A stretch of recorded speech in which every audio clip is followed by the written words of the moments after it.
Thanks for tuning in to Don's Breakfast Cereal again. This is the Green Hornet Strikes.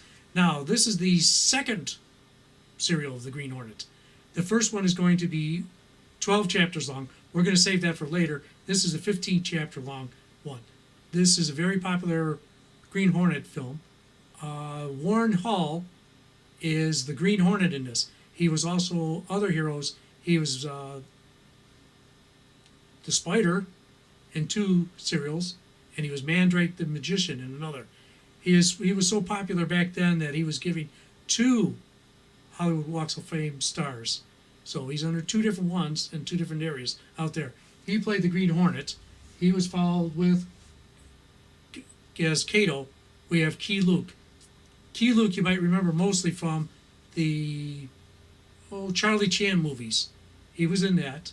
He was also in Gremlins. He was the little old Chinese man that had the gremlin. Don't feed it anything. Don't water it. That's him in that. He was very popular back then. So now we're going to the first one of 5 chapters today, The Flaming Havoc. We'll be back later. Thanks.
Gloria.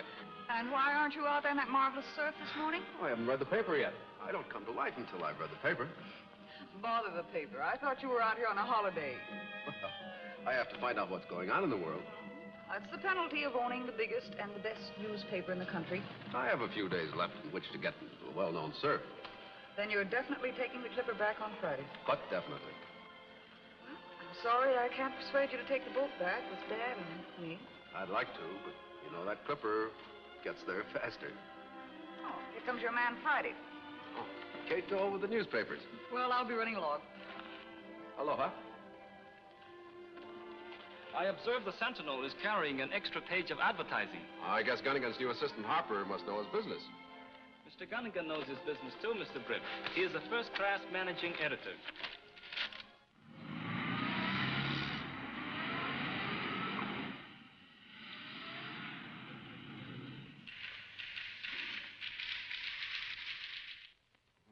Sure, I just came from having a talk with poor Gunnigan. That broken leg of his is going to keep him in the hospital for another month. You know, I've been wondering about that accident. Did he ever tell you how it happened? Well, it was like this. Gunnigan was going home one night from the office in a taxi, when all of a sudden a big truck...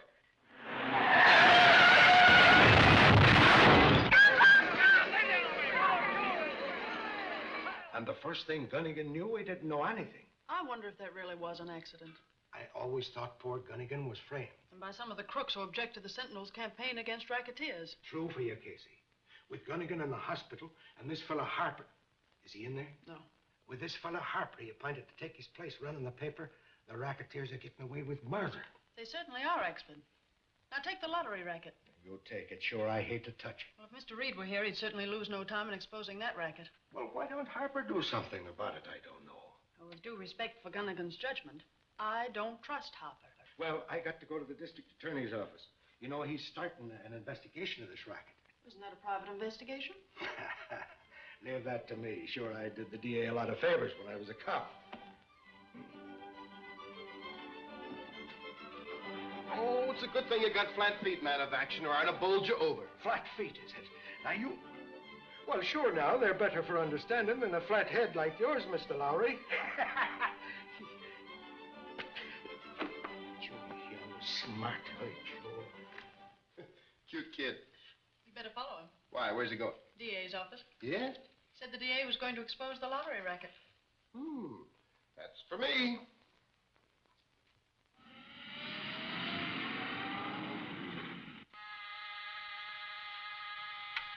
This is Harper reporting. All right, come in.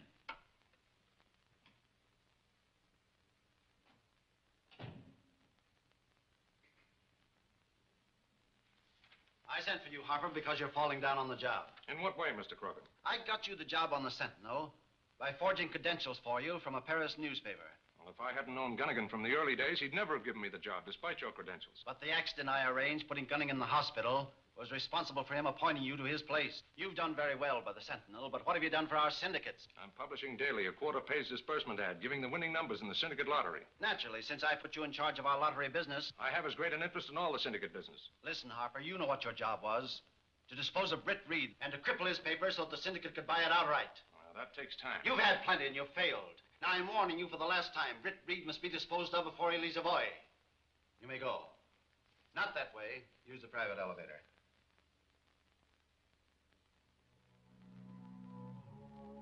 Boys, I'm proud of you. This is just the kind of thing that Mr. Reid would like to see in his paper. Boy, was that a scoop. The DA didn't hold back a thing. Don't forget who did the scooping. Sure, them racketeers will be shaking in their boots when they read that exposure. What racketeers? What exposure? Well, answer me. It's a story about the lottery racket that the boys dug up in the DA's office this morning, Mr. Harper. Lottery racket? What's it about? Well, I told you. Sure, it's a scheme by which the racketeers take the pennies away from the poor. Well, it's just the type of thing that Mr. Reid would crusade against if he were here. Who assigned you to this story, Axford? Oh, sure, I dug it up myself from the DA. He's looking for free publicity when he starts making a mountain out of a molehill. Playing for pennies can't hurt anybody. But we heard the testimony about suicides. Ridiculous. This story isn't worth the price of putting it in type. Next time you start an investigation, consult me first. Yes, sir. For the next few days, I'm assigning you to the cattle country in the northern part of the state. Is there something up there you want to have investigated? Yes. Find out if they expect a drought this year, and if so, why. Well, of all the... Wait. Wait till Reid gets back. Something crooked going on here. And it's up to us to find out what it is. You know, before we go back to the mainland, we really ought to go to one of those native feasts. What do you call them? A luau, you mean? Yes, a luau. A cablegram just arrived from Miss Case, Mr. Britt. How do you know it's from Case? She is the only one who has your address. Oh, that's right. Case is my right-hand woman. Excuse me.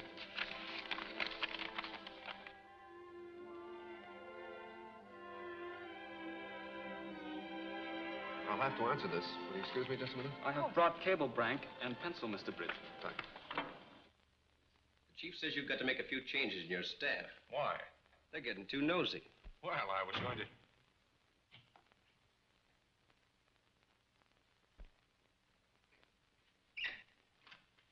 What do you want? When you found no one in the outer office, why didn't you knock?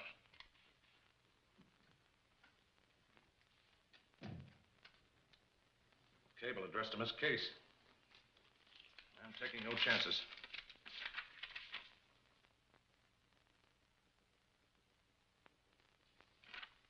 This is a job for you, Bourdin. Leaving here next Friday, trying to clip her. Signed Reid. Reid must never leave Hawaii. Well, that'd be a nice trip. And a chance to get even with Reid for trying to send me to the chair instead of Kirk for that Sweeney murder. Clever leaves here for Hawaii tomorrow morning.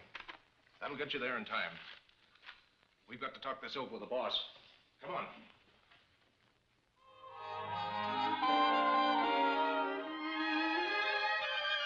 There's Reid now. They're coming this way. I don't know why you can't come back on the boat with us. There's only a few days difference between the boat and the clipper. Why don't you persuade your father to go back on the clipper?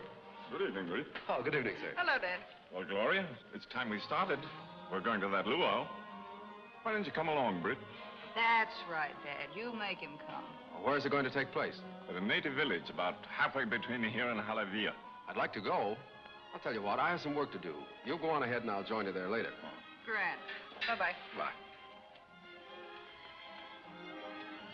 You know where they're having this luau? Sure. I know everything that happens around here. What's your plan? It's a cinch. I'll get my boys. We'll trail Reed's car when he leaves the luau, jump him, and only the sharks off Diamond Head will know what happened. Sounds easy. Let's get started.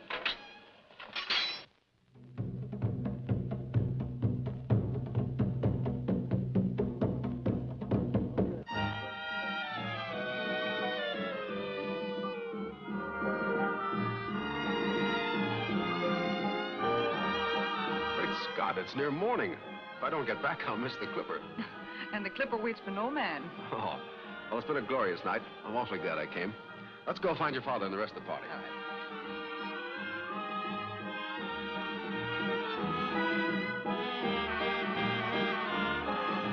Reed and his servant are just leaving. Anybody else with them? Just the driver. 3 of them, eh? We can handle them. You drive the car.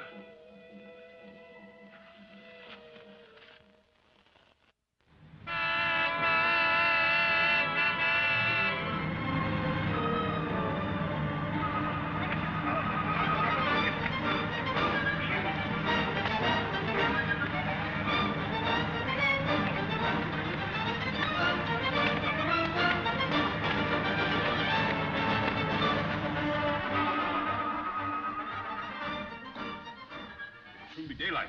We can't dump them off Diamond Head now without being seen. What'll we do with them then? Let's take them up to my fishing shack and keep them there till tonight. All right? Yeah, that's all right.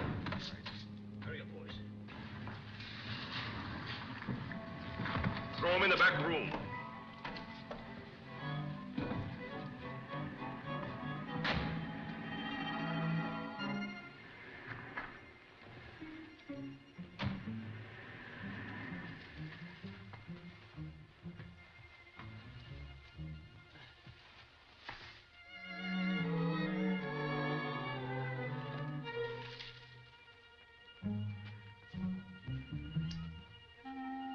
You're sure your men can be trusted?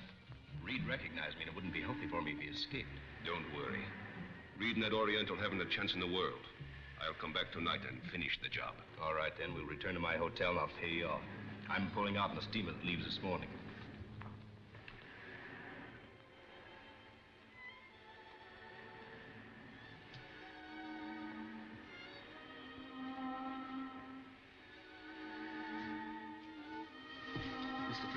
Mr. Britt, there are 3 guards in that outer room. I heard them say last night that they were going to throw us in the ocean tonight. If we let them. Say, I recognize the fellow that drove the car. He's Bourdin, a crook. Hey, what about that meat cleaver? It suggests something.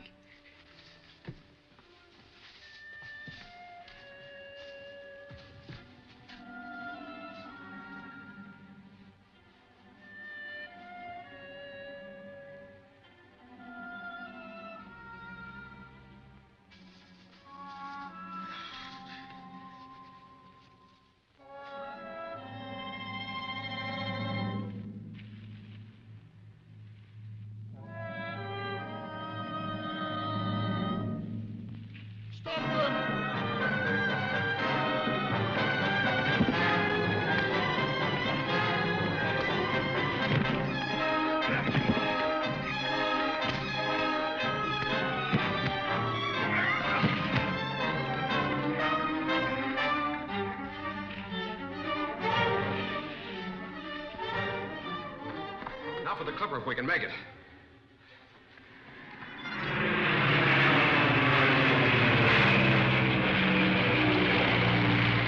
Clipper, we have missed it. Well, we still have time to catch the boat. And to report Bourdin to the police. I'll bet he's on the Clipper. I'll cable the authorities to meet it on its arrival.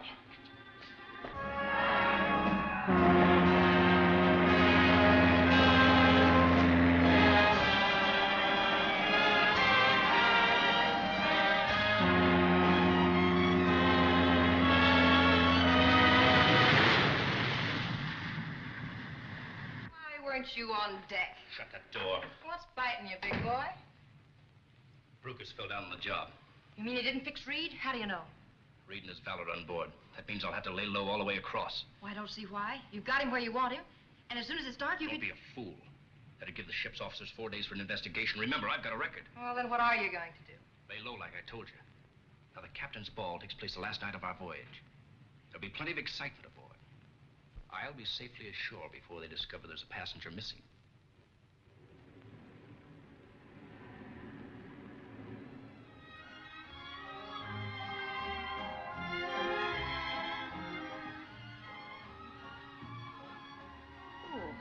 What's the matter, Gloria? Nothing serious. I'm just not a very good sailor, I'm afraid. I think I'd better go to my cabin. All right.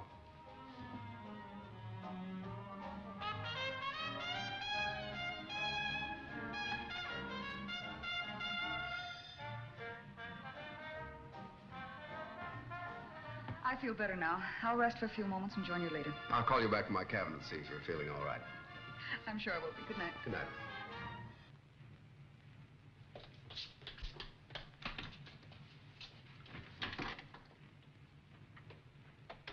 What's the matter, Kato? Bourdin is on the steamer. Are you sure? Yes, Mr. Britt. I saw him on deck and followed him to his cabin. It's room 97 on B deck. Come, I'll show you. Wait a minute, not so fast. I just can't make it out. He must have known for 4 days that we've been on this boat. And has made no further attempt on our lives. Yeah, that's the mystery. Bourdin has a lot of information that I need. I'd give $1,000 right now if I had the Green Hornet outfit. Thank you, Mr. Britt. I can use that $1,000 very nicely. What? You mean you have it? Good. I thought it best not to leave it in your apartment. If your building caught fire, or should someone find it... Yeah, it would be difficult to explain. I think so, Mr. Britt. Now, Kato, Mr. Bourdin is about to tell me for whom he's working, and some other things I want to find out. I'm sure he will, sir. You know, he collected a reward of $5 grand from the state when he turned in Kirk for Sweeney's murder, and he knew all the time Kirk was innocent. I'd like to return that money to the state. The mask.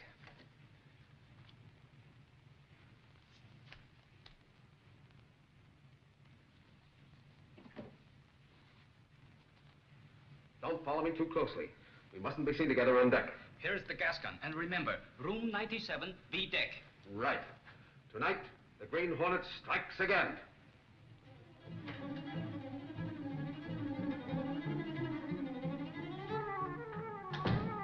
The Green Hornet. You guessed right, Bourdin. Keep your hands in the clear. What do you want? A number of things. But first, why were you in Honolulu? I was sent to Hawaii to put Reid out of commission. What have you got against Reid? Who sent you? Is this a laugh? It was Harper, the guy who's running Reid's newspaper while he's away. He's a big shot in the syndicate. The head of the lottery racket. The lottery racket, eh? With $1 million a month rake-off. That's a pretty good guess. Why are you so interested? That's my business. And you want to cut in, eh?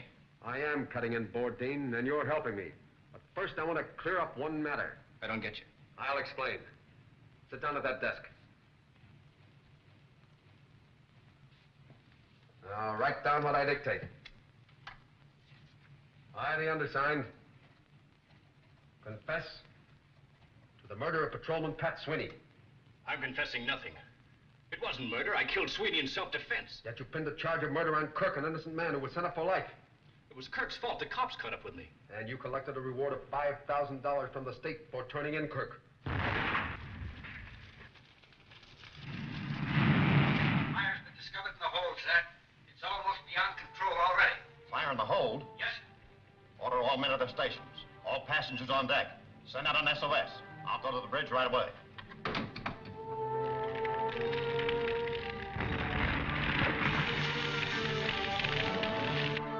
Are you letting me go now? I'm asking the questions. Hand me over your wallet. I'm collecting the Sweeney reward money. It's all I got, Hornet, about $2,500. Not so fast, Bourdin. Now answer my questions, quick. Who's behind Harper? Who's the head of the syndicate? I can't tell that. I can't. It means certain death for me. Answer my question. I can't. They'll kill me. I can escape the police, but not the syndicate.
we're back again. I hope he gets out of that problem.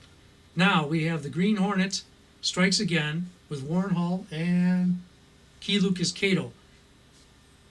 There were several different Green Hornets. The Green Hornet first started out as a radio show. He is the grandnephew of the Lone Ranger, and he was invented by George Twiddle and Frank Stryker. They needed a popular villain for the newer times in the 30s, where the Lone Ranger took place in 1885. These were taking place in the 1930s during the radio show. So that's why we have, in the first one you'll see, it's a different actor playing him. They also used the radio Green Hornet's voice once the Green Hornet put the mask on. So we'll be back after this with a couple more chapters to go. Thanks again.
Send every available cutter to the aid of the Paradise. Survivors of SS Paradise being landed in Pier 21. Contact all hospitals for ambulance service. Send special detail to Pier 21.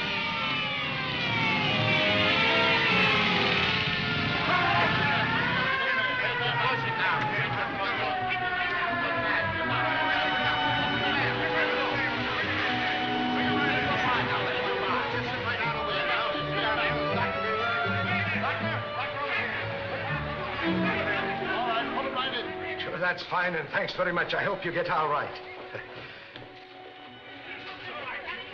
Suffering snakes, Lowry. Do you see what I'm seeing? Look, Britt, there's Father. I'll join him. Britt Reid. Goodbye, Gloria. I'll see you later. And thanks. Reid, my boy, are you all right? Hello. Oh, gee. Hello. Sure, it is a sight for sore eyes to be seeing you. Nobody had any idea you were on that ship. Boy, is this a scoop for the settler, or is this a scoop? We come down here to get eyewitness stuff and find you on board packing the whole story. I'll dictate it on the way to the office. Phone Miss Case and tell her to hold the presses for an extra. Okay, Chief. Oh, Britt, how about a little exclusive story for myself while the kid's busy on the phone? All right. Kato, give him the story. Oh, but Hello? Yes, Lowry. What's that? Mr. Reid on the Paradise. Well, is he all right? Oh, I'm so glad. And he wants the presses held for an extra. All right. I'll have the men in the composing room stand by.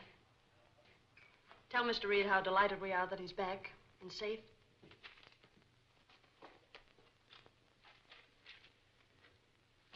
Get that story in right away, Lowry, and tell him to rush it. Yes, sir. Hello, Casey. Hello. I can't tell you how glad we are to have you back. I'm certainly glad to be here. There are a number of things that need your attention, but I suppose you'd like to rest first. I'll straighten things out. Rest later. Well, Mr. Reid, it's quite a surprise to see you. We didn't expect you. We had no idea you were on the Paradise. How's Gunnigan? He'll be able to leave the hospital in a few weeks. That's fine. I'm glad to hear that. We need Gunnigan on this paper. Well, I believe you'll find that my services have been very satisfactory. The advertising has increased considerably. That's good, if it's the right kind of advertising. We're safe on that score. I had everything checked by Gunnigan. I consulted him daily. All right, Mr. Harper. I'll talk with Gunnigan tonight at the hospital. I'll see you in the morning. Well, very well, Mr. Reid. I'll see you in the morning. Good night. Good night.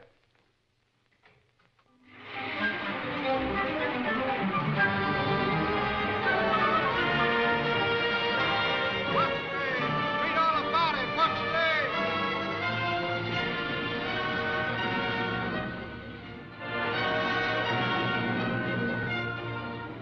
So Reed's alive and back on the job. Harper has failed again. He insisted on sending Bourdin on a job he should have done himself.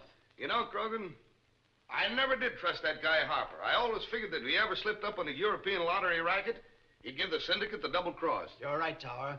It's up to you to take care of Harper. I understand. And I know exactly where he'll be hiding out. In that old house he inherited from his sister. Take Ringo with you. He's the best trigger man in town. I leave everything to you. Take the private elevator, and don't miss on this job.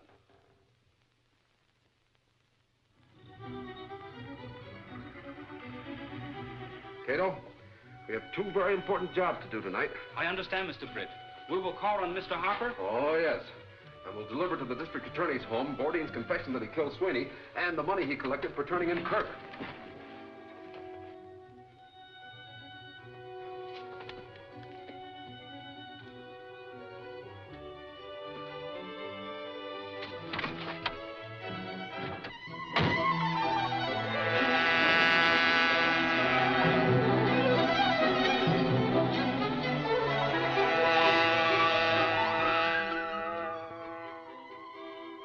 Park the car around the corner, but come back and keep your eye on the house. I may need you.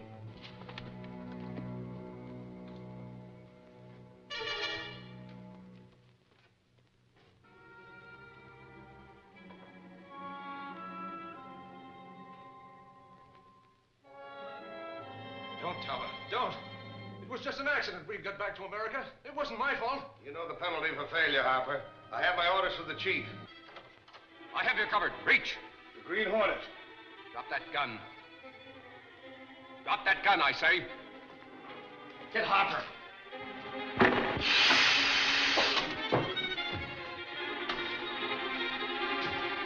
Not so fast, Harper. Get down from there.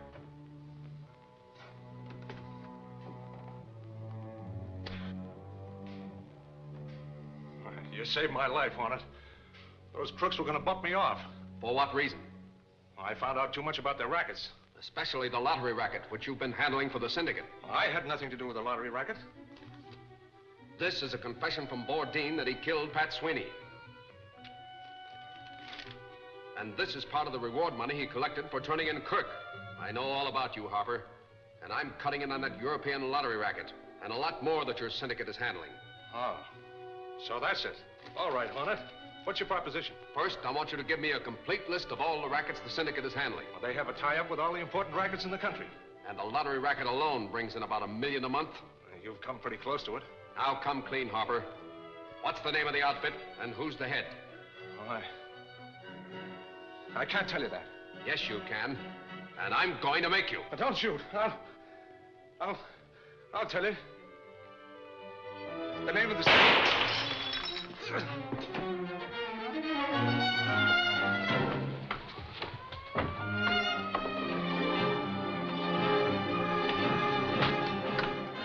Are you all right?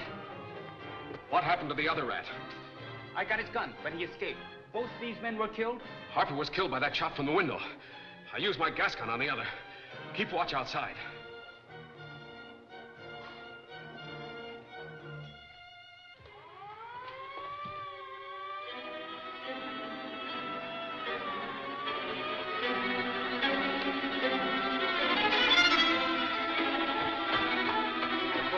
They must have heard the shooting. Come on, Kato. We're going to the DA's office. We got part of what we came for. The police will do the rest.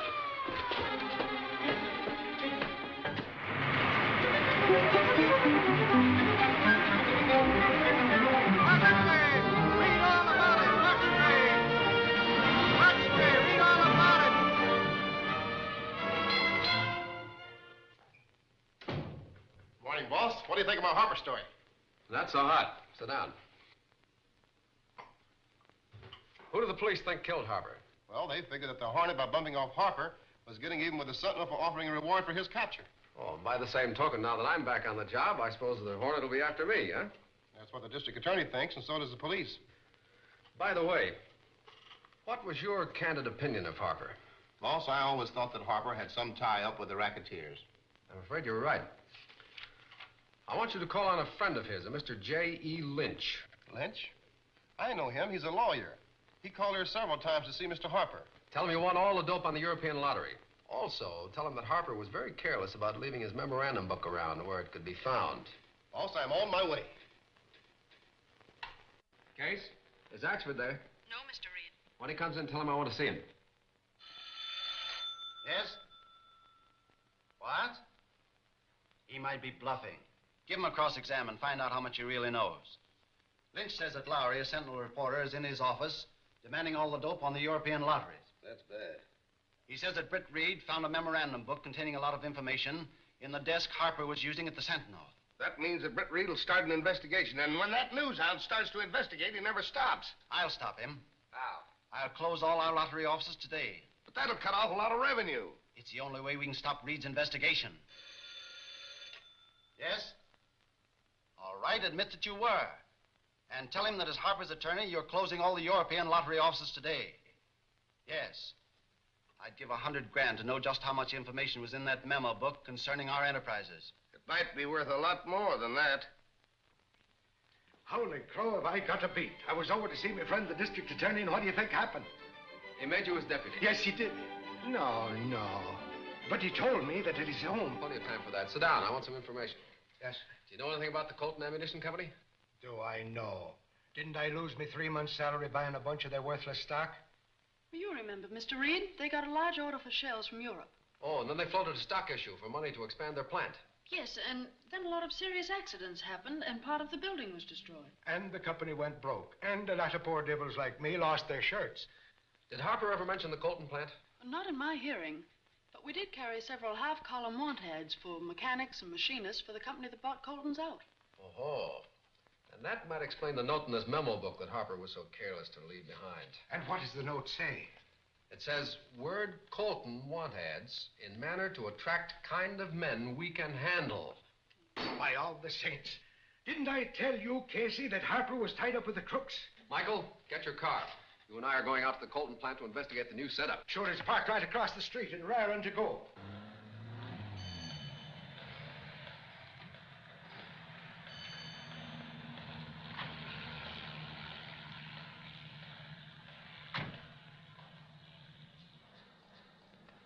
I'm here to see Mr. Foley, your superintendent. Have you an appointment? Tell him Britt Reid of the Sentinel is here to look over the plant. Call Foley on the phone. Is this the main entrance? This is the only entrance, and no one is allowed to enter but employees.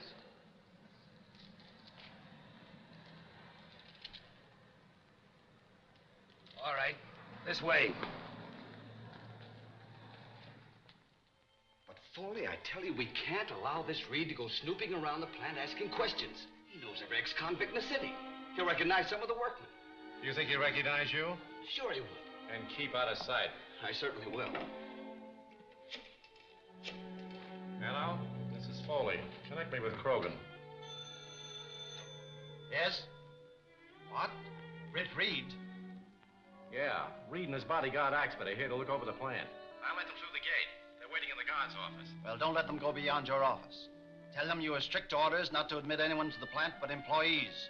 This is my chance to dispose of Reid. It certainly is. Reid's attempt to investigate our Colton plant is further proof that Harper's book furnished him with a complete list of our enterprises. I'll stop Reid's investigation if it's the last thing I do. All right, now I tell you, Michael. Foley, if you don't let us go through your plant, I'm turning the whole thing over to the Federal Bureau of Investigation. I've got my orders, and I'm going to enforce them. Who gives you your orders? The president of the company, Mr. Colton. Colton sold out. He's still president, and besides, you're wasting a lot of my time. If you don't want to waste more time in the hospital, keep a civil tongue in your head. Michael.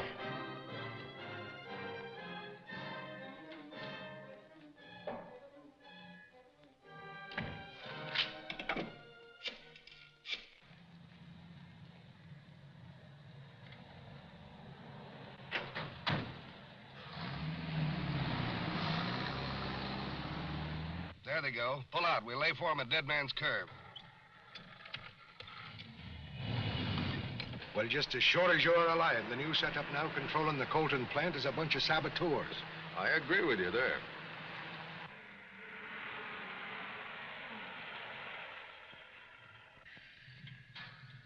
If I plug them here, their car might go over that cliff. Keep your motor running. Here they come.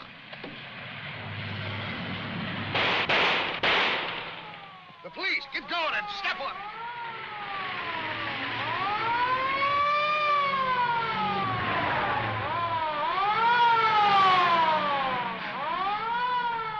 Those murdering devils, I'd like to... You know, we're lucky to be alive, Michael. Those fellows would have finished us off if the police car hadn't come along chasing those speeders. Sure, I wish I had me automatic. Them crooks is likely to come after us again. You're right. Pull out and step on it. We can beat them back to town. And with half the workmen in our plant ex-convicts, and our storage vaults packed with bomb shells for a foreign government, an FBI investigation wouldn't be any too healthy for us, would it? I'll say it wouldn't. All right, now listen. By this time tomorrow, the Colton plant will be just a big hole in the ground. What do you mean? For 2 months, I've been selling the Colton plant outright to Mr. Grinson, agent for the foreign government we've been making big shells for. You mean that Grinson's going to take over the Colton plant? He thinks he is. Lynch, our attorney, has been handling the deal. He's already been paid $400 grand in cash. Tonight, Grinson makes his final payment, $100 grand. At your house, Foley. Well, why my house? It's the most convenient place from which the foreign agent can mysteriously disappear. Tower will take care of that after Lynch receives the final payment. I'll see to that part of it. Then our pilot, Tonjes, will bomb the Colton plant from the air. After I remove the guards, of course. Okay, Crogan. Well, why destroy the plant? With this rigid investigation going on, manufacturing large shells for a foreign government is too risky an enterprise even for our syndicate. Tonight, Kato, the Green Hornet is going to call on Mr. Foley, superintendent of the Colton ammunition plant. We will go to the Colton plant? No. We're going to Foley's home. It's 10 miles out on the highway, north of the Red River drawbridge. Tonight, the Green Hornet strikes again.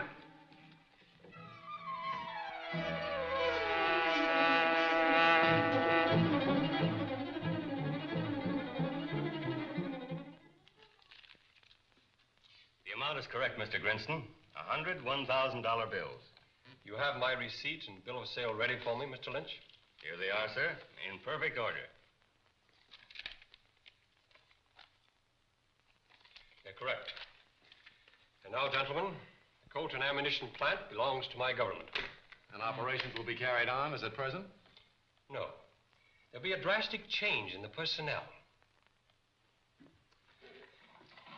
Good evening, gentlemen. Good evening, Mr. Grinston.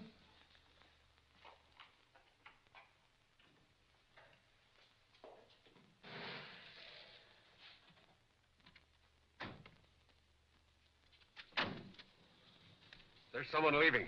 Shall I follow them? No. Wait here.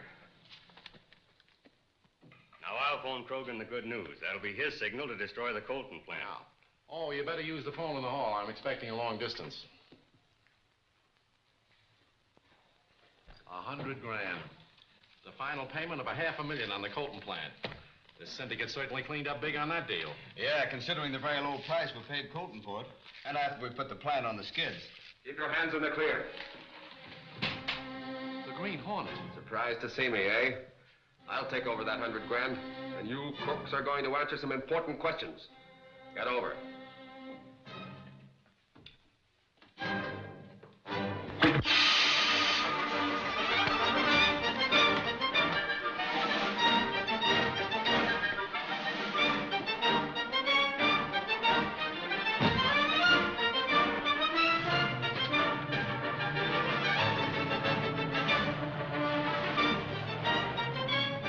Follow them. Step on it.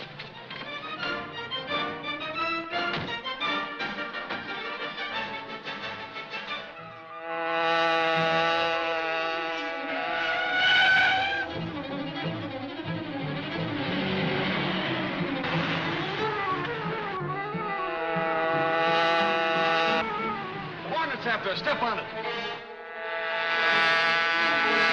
You got a gun, why don't you use it?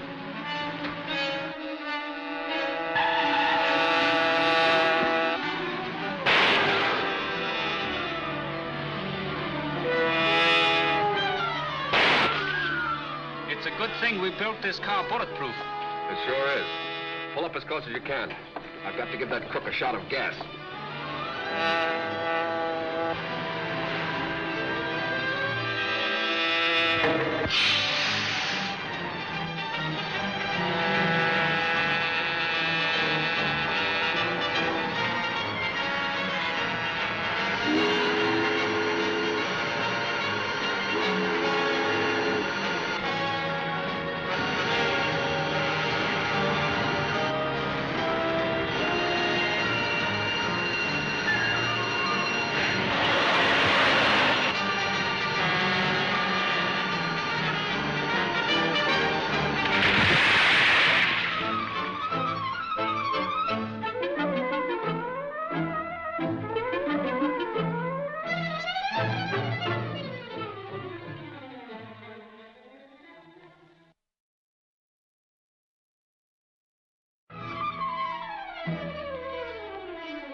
They got away, but I got the $100,000 in that briefcase.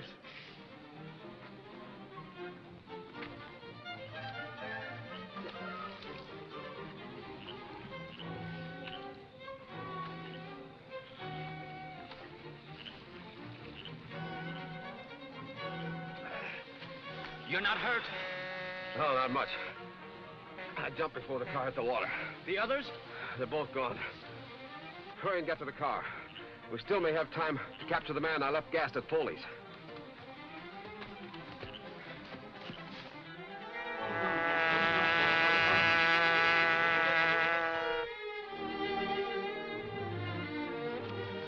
You understand, Kato, that this $100,000 is the property of the stockholders of the old Colton company that failed. Yes, Mr. Britt. Axford was one of those stockholders. He told me the new company that took over the plant were crooks. That's right. Now, the stockholders mustn't know that the money comes from me. I'll take good care of that. No, not that way. You might run into Axford. Take the back door and mail them at the post office.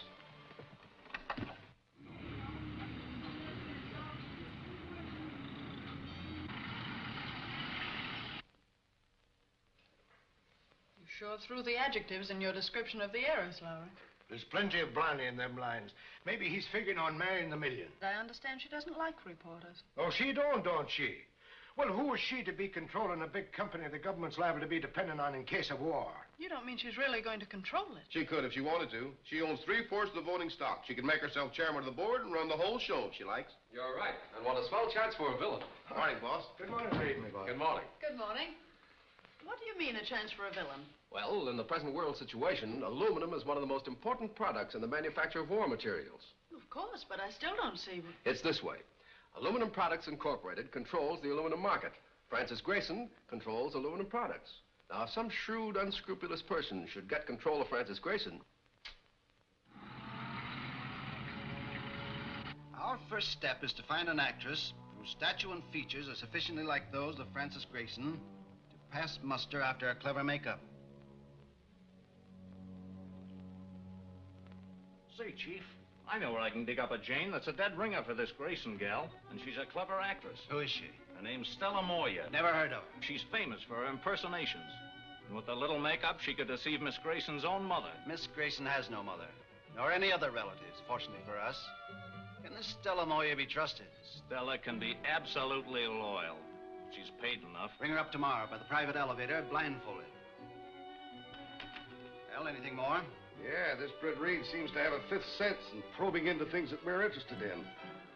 This editorial in the Sentinel on the death of Grayson says in part, the Sentinel feels sure stockholders will hesitate to entrust leadership of the highly important aluminum products company to the inexperienced 21-year-old Miss Frances Grayson, who inherited that exalted position from her uncle, Homer Grayson. Well, you had your order to take care of Reid. Why don't you execute it? Well, he's pretty well guarded, but waiting for a chance to do a job that wouldn't implicate us. It's imperative that you act at once. I guess your hunch about aluminum products was all wrong, boss. As far as I can find out, everything's under control. All right, Lowry. Say, by the way, when does Miss Grayson arrive? She sails from London in about 10 days. Why, does it make any difference? It might. You remember that memo book we got from Harper? There was a mention in it of Homer Grayson. That's her father. That's interesting. We know that Harper was definitely connected with the crime syndicate. Here it is. Apparently, it's an order from somebody. It reads, in the event of Homer Grayson's death, consult me before publishing anything about it. Of all the crooks. Boss, who do you think sent Harper that order? I'd give a lot to know. Probably the head of the crime syndicate. They're after the Grayson millions. You want to warn the Grayson company. I intend doing that at once. I'm going to call on Kenneth North. He's vice president in charge of production out there. He's an old friend of mine. Oh, tell Axford to bring his car around to the front of the building. Yes. Hello, Ken. Oh, glad to see you, Britt. Glad to see you. Oh, this is Michael Axford, one of my reporters. How do you do, sir? Take a chair. That was a splendid editorial that you wrote about the death of Mr. Grayson. We all appreciate it. What can I do for you? What's going to be the new setup around here when Miss Grayson returns? Miss Grayson simply gives proxies to the board of directors. You hope she will. But by golly, you can't depend on women. I knew one once. Michael. Now tell me, Britt, what's on your mind? Well, as you know... All right, Stella, you can take off the bandage.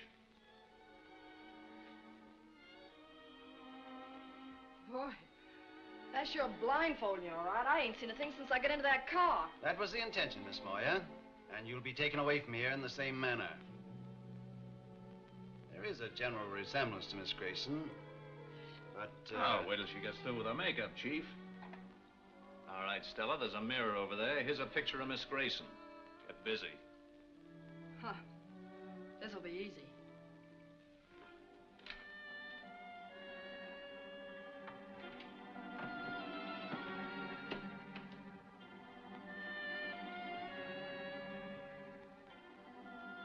So, Ken, that's the whole story. I appreciate your interest, Britt. But I'm sure that Miss Grayson will not take any active part in the operation of the company. I hope not. Well, if I need help, I'll certainly call in the Sentinel. Goodbye, Mr. Axford. Goodbye, sir. So long, Ken. Bye. Perfect, eh, Crogan? Very good, so far as appearances go, but there's much more to it than that. Miss Grayson, will you please tell this gentleman what you propose to do about Aluminum Products Incorporated? Well, I shall do nothing about it, really. What does one do about such things? I shall sign some of those, is it proxies you call them? One of our cultured gentlemen will accompany you to Liverpool. You understand what you're to do? Leave it to me, big boy. I get in with the Grayson dame on the boat, study her voice and so on, and show her how much we look like.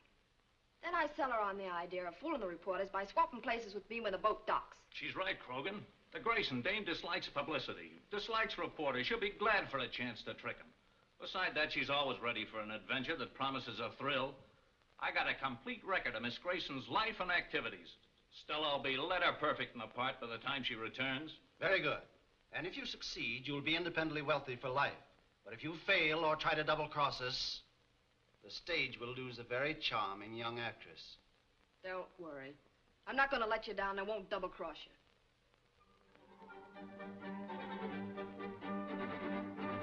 Telegram for Miss Grayson. Telegram for Miss Grayson. Miss Grayson. Telegram for Miss Grayson.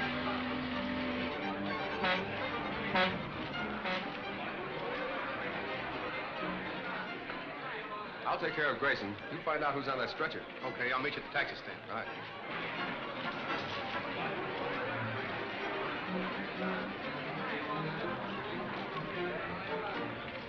Just a minute, Miss Grayson. I'd like a word about Aluminum Products Company. Aluminum products? Really? Is that anyone's business except my own? Let me pass, please. Thanks for stopping, Reed. I got a swell shot.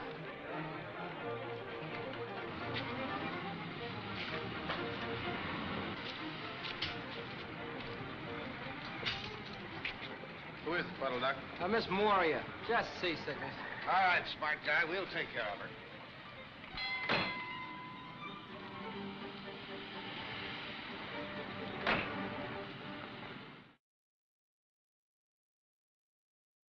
Why, the little snip. It's just her high and mighty way of telling the world who she is. Mr. Reed's office. Just a minute, please. Mr. Northup, Aluminum Products on the phone. Right. Hello, Ken. Say, you'll have to speak to that new boss of yours. She treated me like a cub reporter on his first assignment. Yeah, she's treated me worse than that. Really? What do you mean? Oh, she's going to take control of the company out of the hands of the board. Signing her proxies over to an attorney named Artisan. Did you ever hear of him? I've never met him. I know there is such a man. It's G.K. Artisan, isn't it? That's the man. I hope maybe you had a line on him. I don't have now, but I will have by morning. Thanks, Reed. The control of aluminum products must remain in the hands of the board. I heartily agree with you. Goodbye. Casey. Yes, Mr. Reed. Send Lowry and Axford in, please.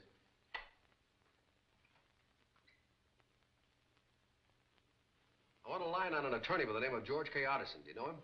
He's a big shot corporation lawyer. Plenty of money, country estate. What's he done? That's what I want to know. Find out who his connections are, if he's ever been mixed up in a shady deal. In other words, I want the whole dope quick.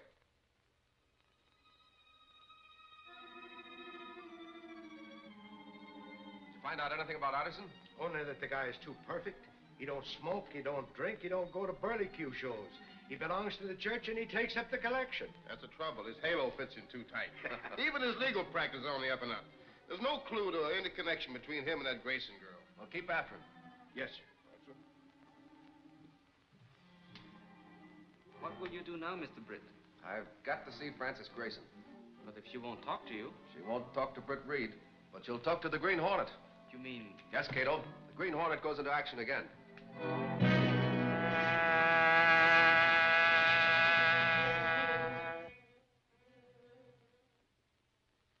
It's good. It's almost perfect. Only you must write more quickly, with more confidence. Why must I go to that darned old meeting? Why can't Artisan go and take the papers with him already signed? He's a corporation lawyer. He can handle it. Well, they might question the signature, and if they see you sign the documents, there'll be no question. Now try it again, a little faster. Cut the motor.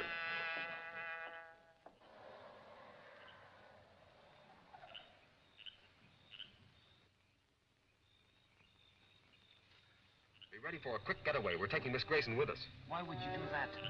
To keep her from attending an important board meeting of aluminum products tomorrow. I understand. That's good enough.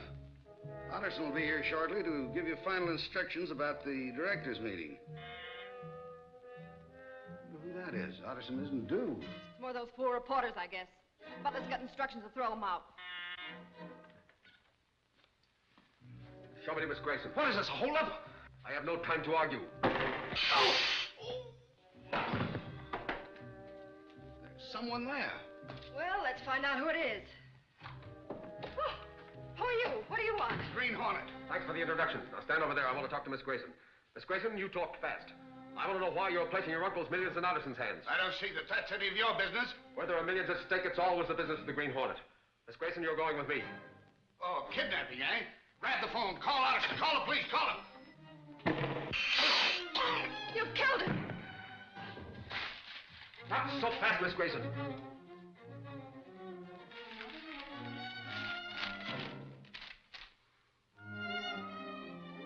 Did you write that? No, Yes, of course. It's my signature. So you had to practice your own signature, eh? Why did you do it? Well, because Don't lie to me. He made me do it. He made you practice the signature of Francis Grayson. And who are you? I'm Stella Moyer. Stella Moyer, the actress. Well, spill the rest of it. So Miss Grayson fell for the trick and agreed to come ashore on a stretcher. There was an ambulance there waiting on the dock. Where's Miss Grayson now? She's out at Artison's country home, 10 miles out on Morningdale Road. And you still don't know the name of the man who employed you? No, I tell you. I was brought to them blindfolded and taken out the same way. I'd tell you if I knew. But they said they'd kill me if I did. And they will. They will! Now, take it easy. Take it easy, Miss Maria. Sit down. I'm going to keep you out of mischief for a while. Are you all right, sir? Yes. Oh, you have to tie up these men. This one here and the one out in the hall. We'll take that one first.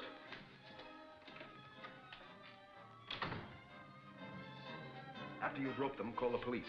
Tell them to pick up these people on a charge of conspiracy to defraud the Grayson estate. Arrest Miss Grayson? No, that's not Miss Grayson. That's an actress impersonating her. Miss Grayson is a prisoner at the Otterson country home.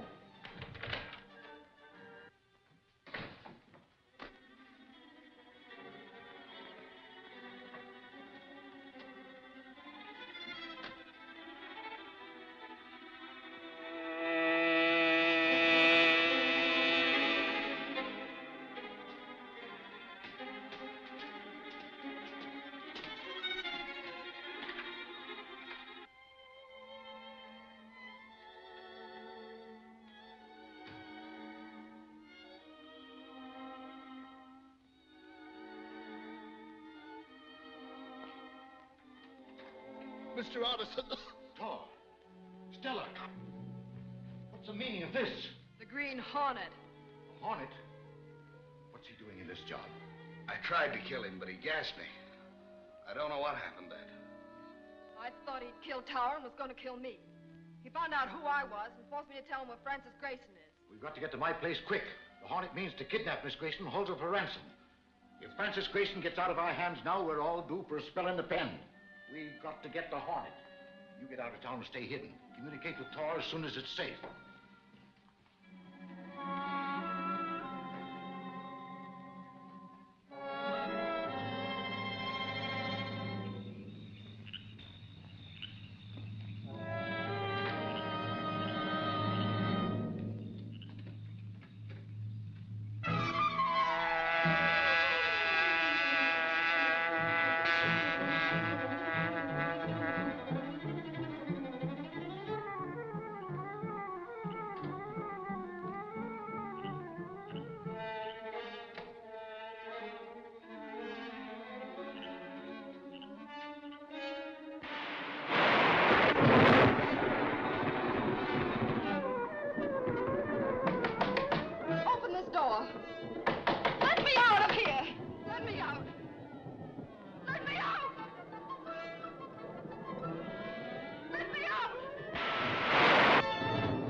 Grayson, you're coming with me.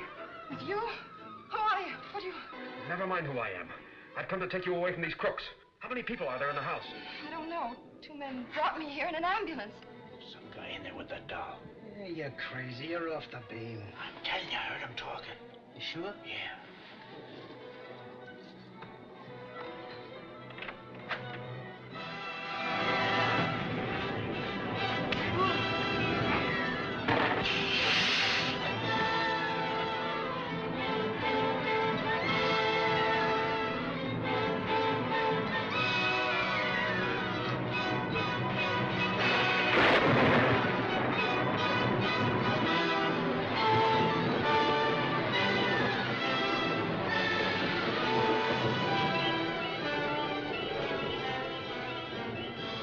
That was the Hornet in that car.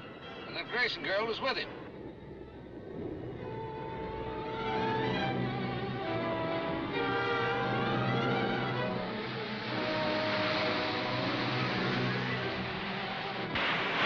Step on it. They're after us.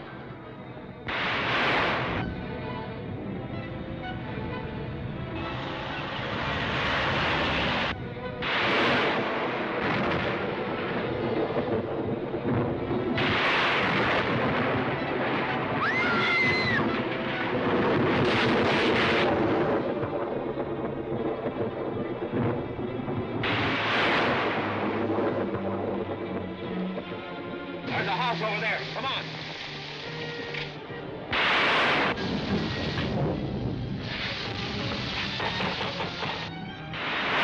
There must be somebody here.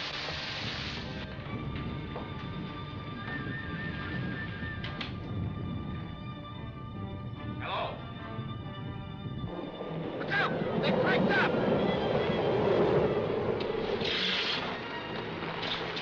Well, that looks like the end of the Hornet. Don't bet on it.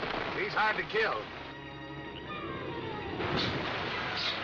Who are you? I'm known as an outlaw, but I don't want to see the safety of our country jeopardized. What do you mean? Those men who were holding you were... If they'd escaped, we'll never find them in this storm. Look, there's a light. They've the expressions in that house.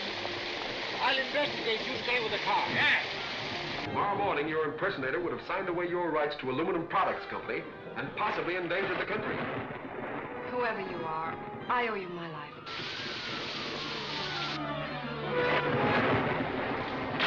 All right, Hornet. You've interfered for the last time.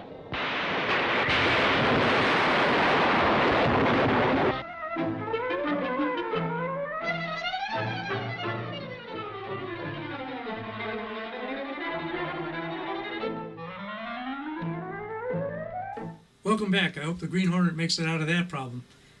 This is the Green Hornet. You'll notice he has a full mask on.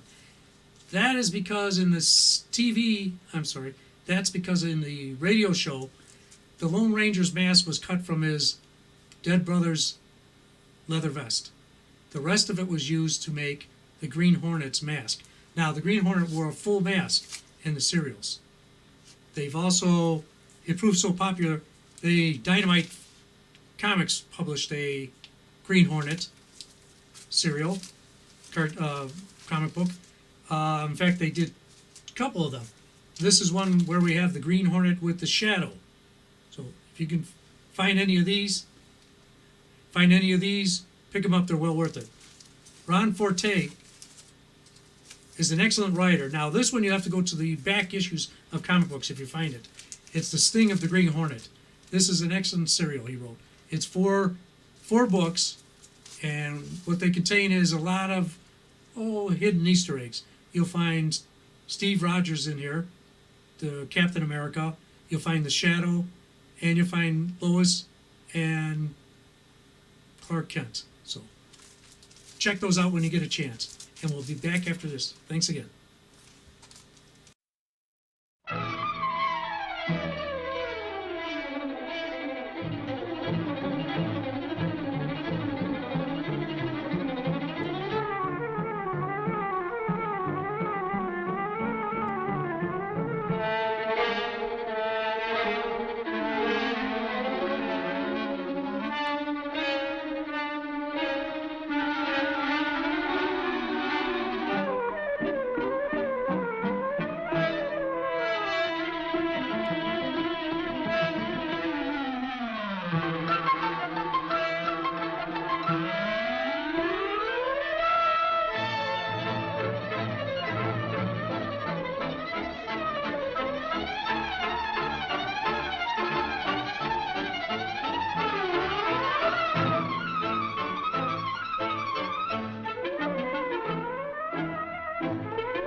known as an outlaw, but I don't want to see the safety of our country jeopardized.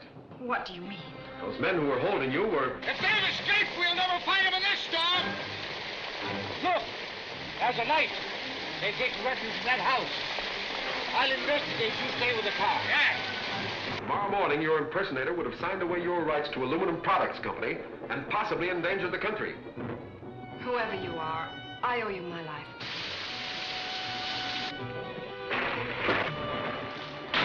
All right, Hornet. You've interfered for the last time.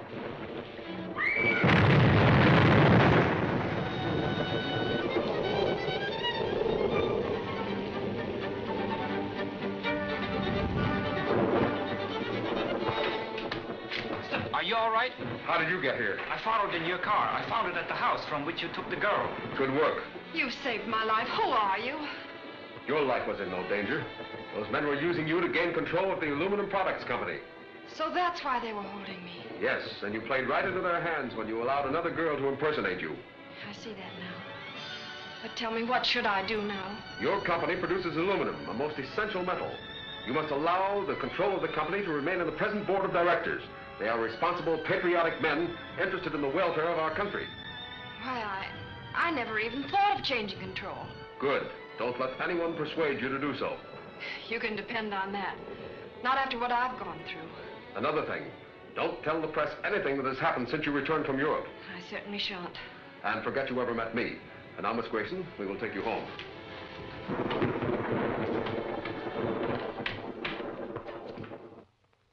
I'm glad you escaped, but we'll miss Otterson. It doesn't mention the Green Hornet or the Grayson girl. I'd like to know what happened to them. Yes? Put him on. Yes, Oliver, what is it? Oh, she is, eh? All right, you get back here as soon as you can. Salter reports that the Grayson girl is back in her own home. Taken there, of course, but the Green Hornet who wants to cut in the millions. It's uncanny, the way he senses our plans and disrupts them. He's outspotted us at every turn. And there's no excuse for it. We have unlimited resources, a hired army of fighters, and yet single-handed, the Green Hornet is too much for us. He sure messed up our aluminum products deal. Not altogether. I'm working on another angle to get control of that company. What is it? Striking at them through Home Electric, the company from which they buy their power. I get it. Without light and power, they're licked. Send Franks in. Franks has been making an undercover investigation of Home Electric for me. Hello, Tower. Hi. What have you accomplished? Well, for one thing, I found that the franchise Home Electric has been operating under for years has a trick clause in it. What is it? If Home Electric fails to serve power for a period of 24 hours, the franchise is null and void. 24 hours. It shouldn't be difficult to put them out of business for that long. Then our Triple State Electric Company can take over the franchise. Right. And after that happens, the service we furnish aluminum products won't do them any good. What else did you find out? Found a guard at the plant by the name of DeLuca. I know his record and I got plenty on him. He'll do anything we want, and quite reasonably. Contact DeLuca at once. Locate a reliable man who understands electricity and can handle explosives. We'll close out Home Electric immediately.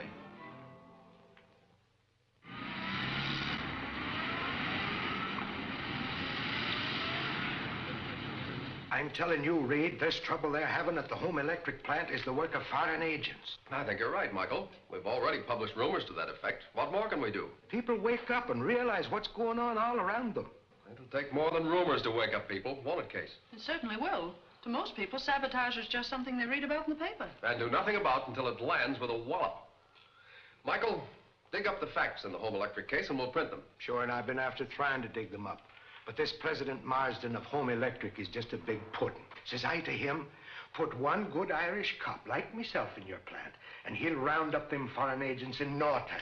Did he offer you the job? He did not. He ordered me out of his office.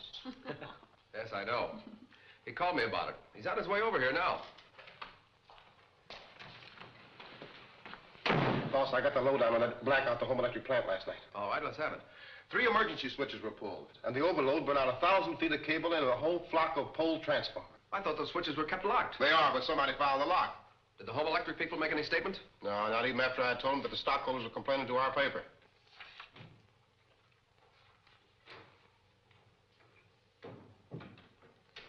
I'm here to see Mr. Reid. What name, please? Mr. Marsden. Yes, Case. Mr. Marsden is here. Send him in. Okay, boys.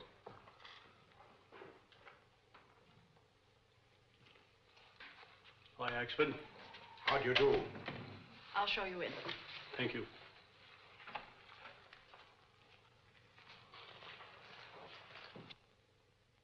Won't you sit down? Thank you. What do you think you're doing, Lowry? Oh, I just want to hear what Marsden had to say about man of action here. Well, it won't be good. I'll see here. Mr. Marsden, I judge by our phone conversation that you think the trouble you've been having is sabotage caused by foreign agents. I certainly do. We're supplying power to many important industries. Yes, I know. One very important industry, the Aluminum Products Company. Why do you especially mention that company? And these days, aluminum is a very important product. You're right. Have there been any former attempts at sabotage at your plant? Yes, several, but none have done any damage until recently. Have you considered the vulnerability of your big dam up the river? Why, that's a massive structure and couldn't be damaged except by an enormous amount of explosives. But if the water gates were closed and the motor which controlled them disabled, then the plant would have to close. So that's the weak spot. I beg your pardon? I was just thinking aloud. Thinking of what a prolonged blackout would mean to the essential industries you're serving with power. I'd like to have a look around your plant up at the dam, if I may. Why, I'd be glad to have you. Then you can satisfy those stockholders who've been complaining to you. You won't print anything about that Watergate control. Oh, that's off the record. Good. I'll write you out a pass. Will you make it for 2, please? I'd like to take one of my reporters with me. All right.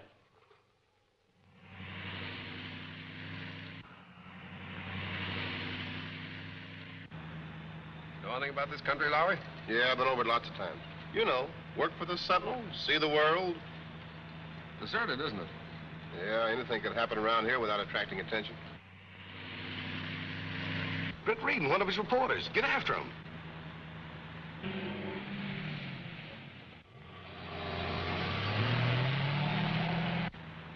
Hey, Lowry, the car that we just passed a little while ago turned around and is following us.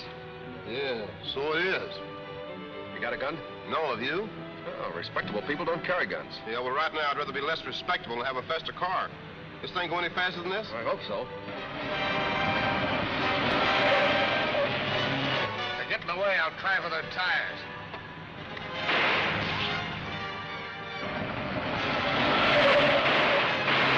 Evidently, those people back there are not so respectable. Hang on.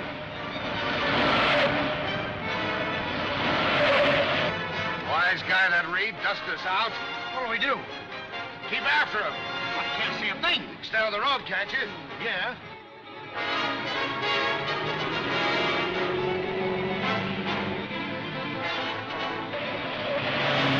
Step on it. They're right around that curve.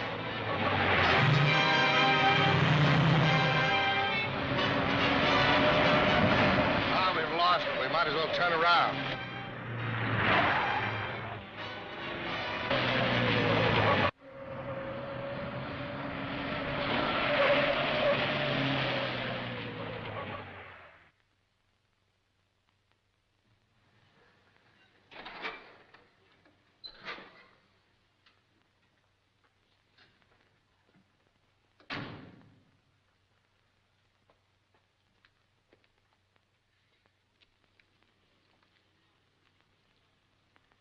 Are you Milton, the chief guard? Yes, Mr. Reid. What can I do for you? I'm interested in seeing the place from which the water gates are controlled. Take these gentlemen to the gate control house. I'll phone Jenkins to show them around. This way?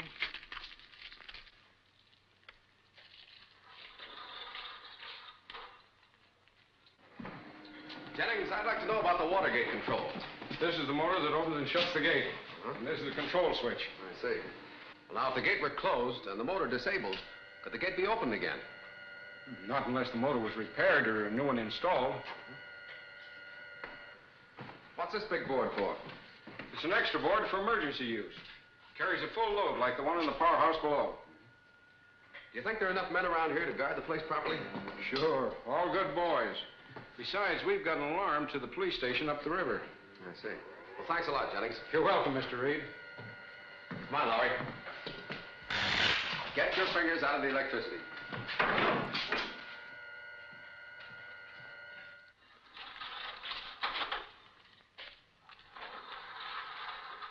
See what you wanted to? Yes, thank you. Have you hired any more guards lately since you've been having trouble? No need to. My men are all good guards. Besides, I have more at the upper gate. Oh, boys, meet Mr. Reid of the Central. Hello. Glad to meet you, Mr. Reid. Your face looks familiar. A lot of people tell me that. I guess it's because I got such a funny pan. His name's DeLuca. DeLuca. No, I don't remember the name. Well, Milton, you've got things under control here. I'll tell your boss. Thanks, Mr. Reid. Much obliged to you. You know, Lowry, I think I've seen that guard DeLuca somewhere before, and under circumstances not to his credit.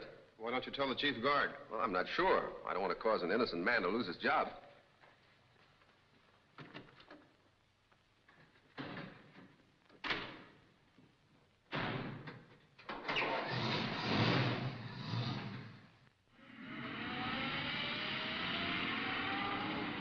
Have Triple State ready to apply for that franchise, Lynch.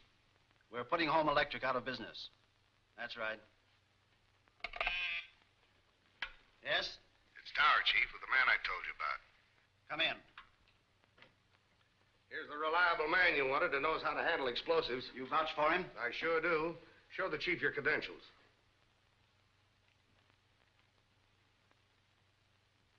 Dean. That's right. I wasn't burned up in that ship fire as everybody thought. I wouldn't have known you. That's why I figured he'd come in handy. The Green Hornet won't know him either. All I ask is another crack at that guy.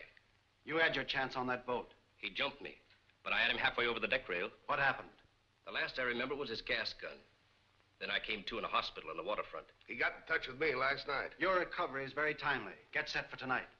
With that guard DeLuca has fixed to let us in, we can't miss. It's lucky Axford's out tonight. Otherwise, he'd be curious to know why I'm going through his rose gallery. Yes, sir.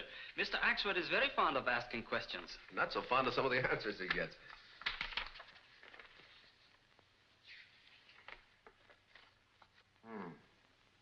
My hunch was right.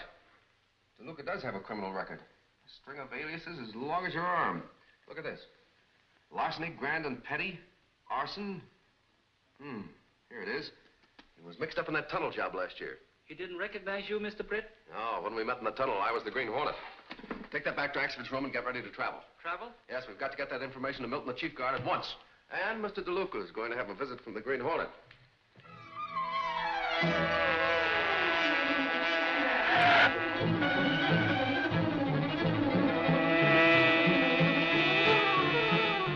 Silence the motor.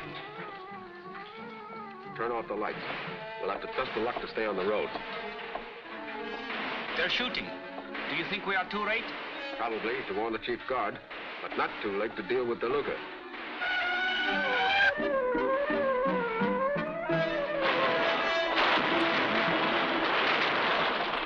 Light him off, boys. Ryan's turning in the alarm.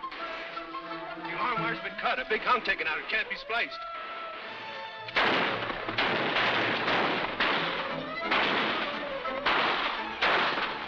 Now's your chance, Dean. Keep him busy on this side. DeLuca will let me in through the other gate.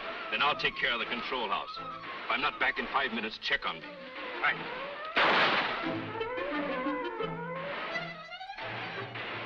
Their main attack seems to be the powerhouse. And I'm sure their chief objective is the gate control. What can we do? You can get to the telephone and call the nearest police.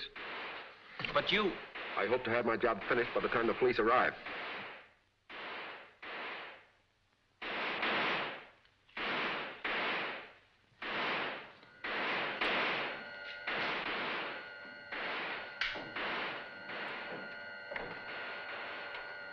Our job is to close the water gate, then fix the motor so the gate can't be opened again.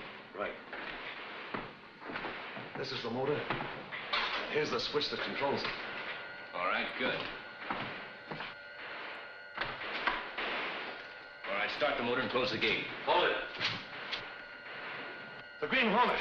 So you're up to your old tricks, eh, DeLuca? But this time you're not going to get away with it.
fellow Dean ought to be back. You better send Joe to check on him. What are you going to do? What you came here to do. What do you mean? Destroy that motor and cut the city off from power and light. See where that fuse goes? I put your explosives in there. We gotta get out of here. We'll be blown to bits. Who sent you here? Whose idea was it? Step on that fuse. Put it out. I will when you tell me what I want to know. Put out that fuse and I'll tell you. You'll tell me first. The Green Hornet. He's got me.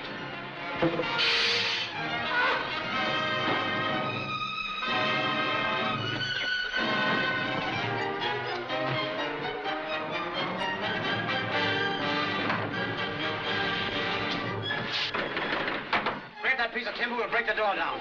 Look at! Your friends can't help you now. Tell me who your boss is. I don't know. I was hired by men I never saw before. Stop lying.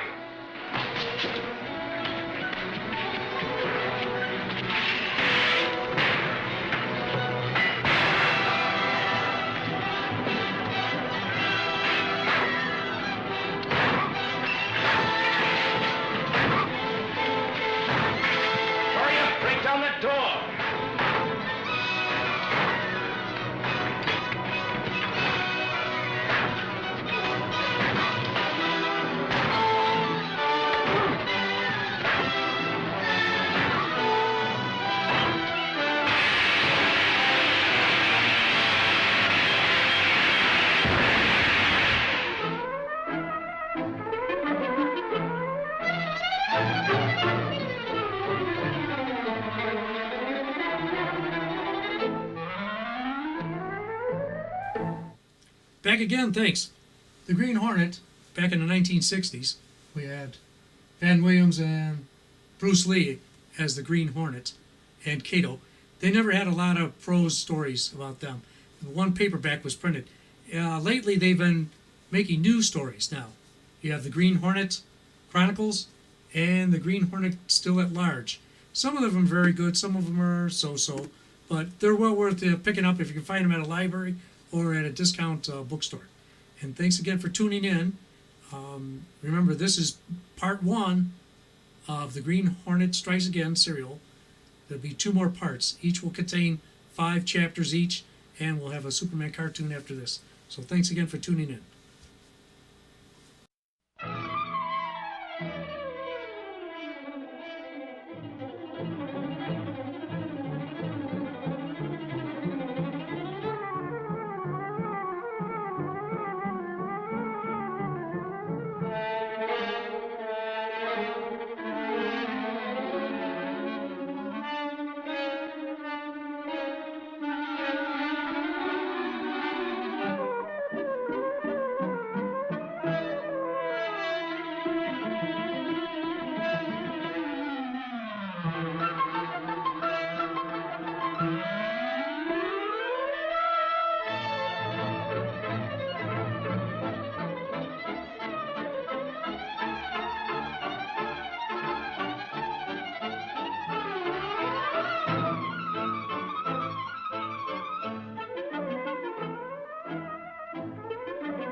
See where that fuse goes? I put your explosives in there. We gotta get out of here. We'll be blown to bits. Who sent you here? Whose idea was it? Step on that fuse. Put it out. I will when you tell me what I want to know. Crogan! Marty! Your friends can't help you now. Tell me who your boss is. I don't know. I was hired by men I never saw before. Stop lying.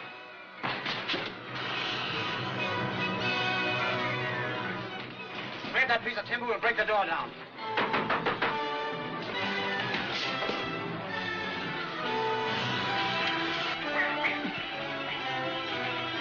Hurry up! Break down that door!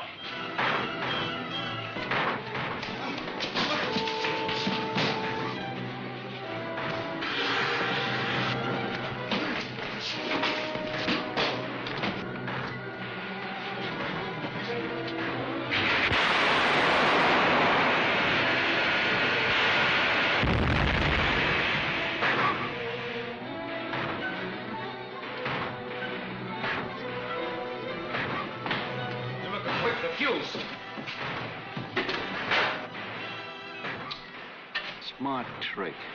Oh, it sure pulled a fast one on us. You know, we never connected that fuse with the dynamite after all. Yeah? Where is the Hornet? He's over there. Dead. Electrocuted.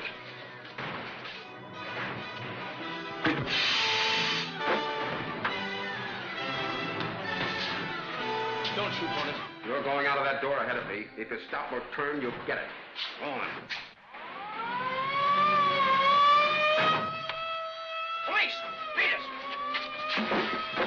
The police! Keep moving.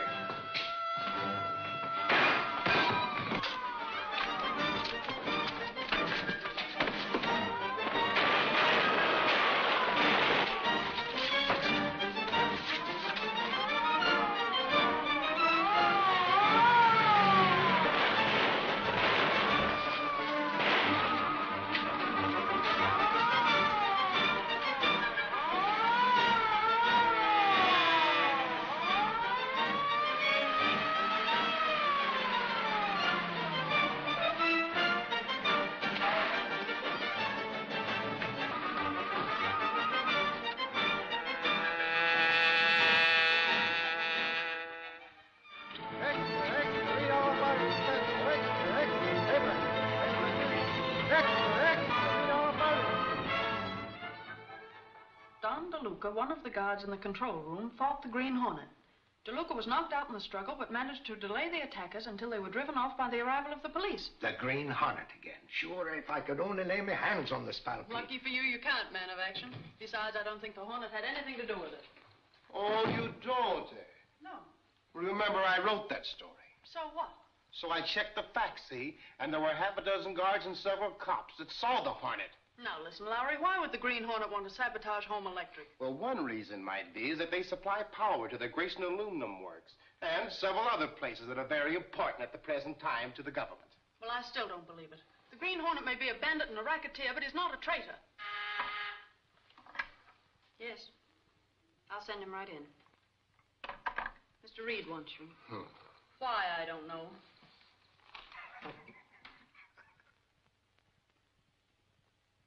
Did you talk with DeLuca? No, by the time I got to his room and house, he'd taken a powder. Didn't you think it was odd that DeLuca disappeared?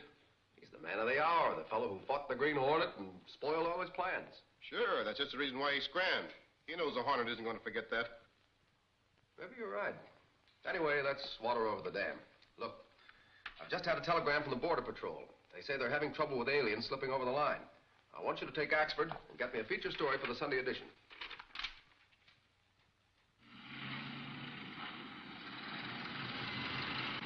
Sure, I know.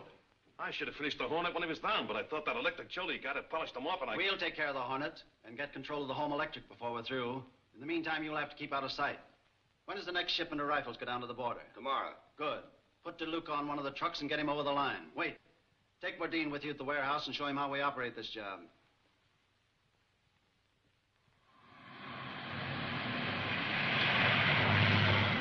Hey, slow down, Axford. There's no hurry in getting back to the office with this Border Patrol story. It's for the Sunday edition, and I want to live to read it. I want to show you what the old crate will do. Crate is right. Egg crate. You're getting chicken, are you? Yeah. No, I tell you, I had a supercharger put in, and the next time I see the car of the Green Hornet, I'll chase it up a tree. Yeah, you do your tree climbing on your own time. Slippery snake, he's on the wrong side.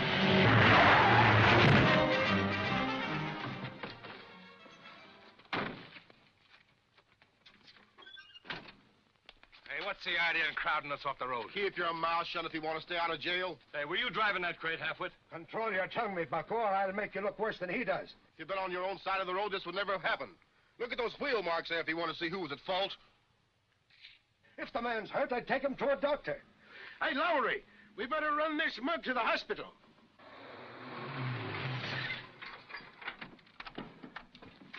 What's holding you up? Accident. What's going on here? Go on, clear out of this, nosy, before I bust you. You and how many more of your mob? What do you got in them bales? None of your business. Why, hold it! Right, hold it. One of your men is hurt. We were going to take him to a doctor. You're going to get moving in about 1 minute, or you'll need more than a doctor. Hold it, Mike. Okay, tough guy.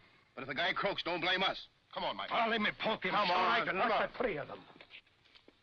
Come on. Suffering snakes, why didn't you let me bash them? Didn't you see that gun in his pocket? Another minute, you'd been shot full of holes. Come on, let's go. Ah, phooey. Did either one of them get a look at the other side of this bale? Look here. No, they didn't see it. No thanks to you. I got here just in time. What happened? They sideswiped us. DeLuca fell out when the truck hit the bank.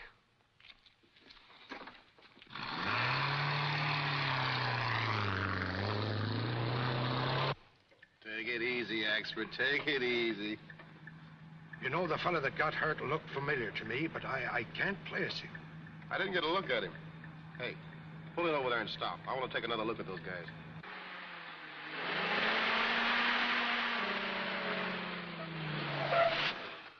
I'll take him back into town. Spike can go on with you. Put him in the car.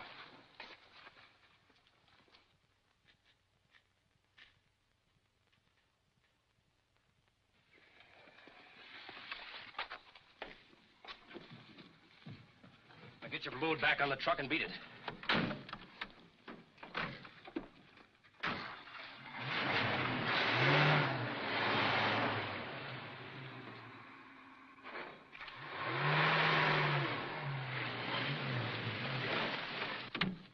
One of them's going back to town with the guy that's hurt. Let's follow him.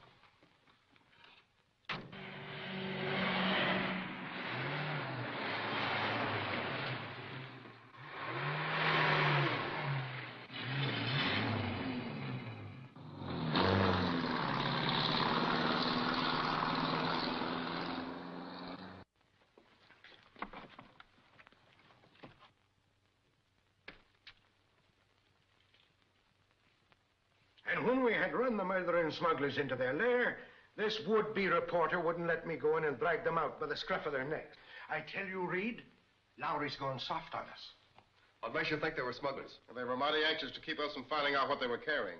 Where's the house where they went? Away out at the end of Fleming Street. Here's the address. Let me phone the cops and raid the dump. Now, wait a minute. Lowry's right. You don't have any evidence against the men. You can't swear out a warrant just because you think they're crooks. But... check on the place in the morning. Find out who the owner is and who the tenant is. That's all for now. But you... All right.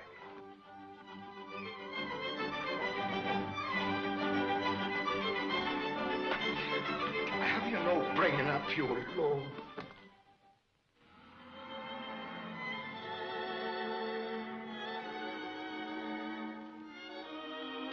Will you need me any more tonight, Mr. Britt? No, Kato.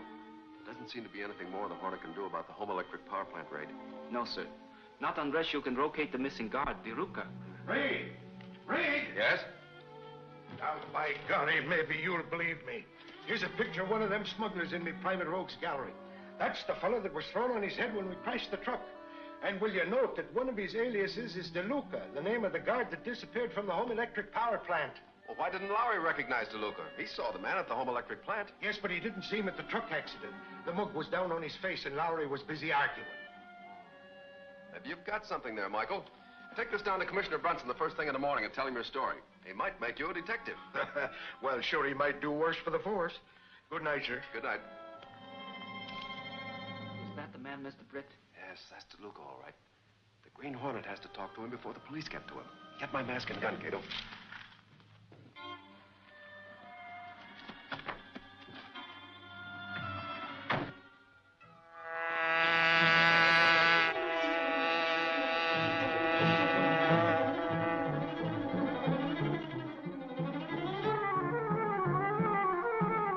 Well, how you feeling now?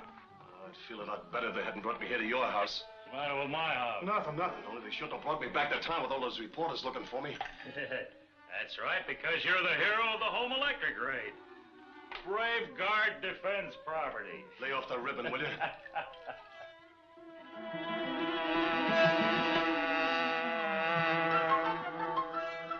We're getting close, Kato.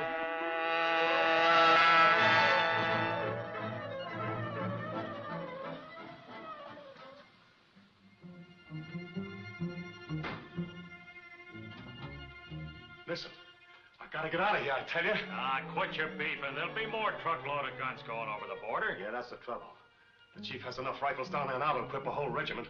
And he'll be wanting all we can ship to him, too. The Green Hornet! We meet again, don't we, DeLuca? What do you want? I want information.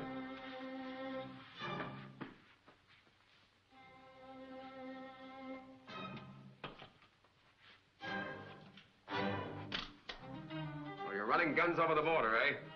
Who's getting them? I don't know. They never tell us guys anything. Who doesn't tell you? Who gives you your orders?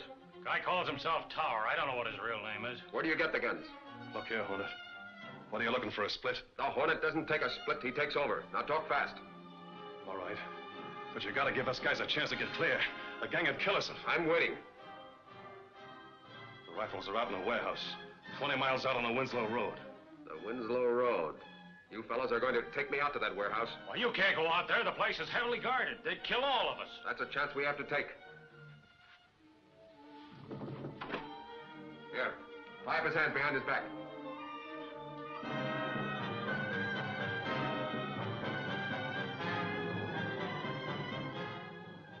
Make it tight. Now, get the other cord.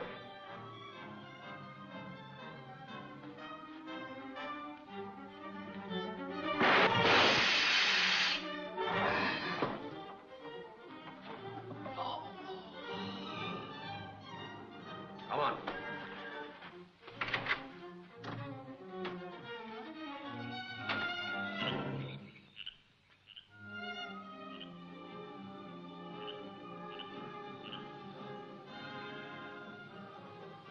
Kato. Stop at the first place you can phone the police. Tell them to pick up a man I left in that cottage.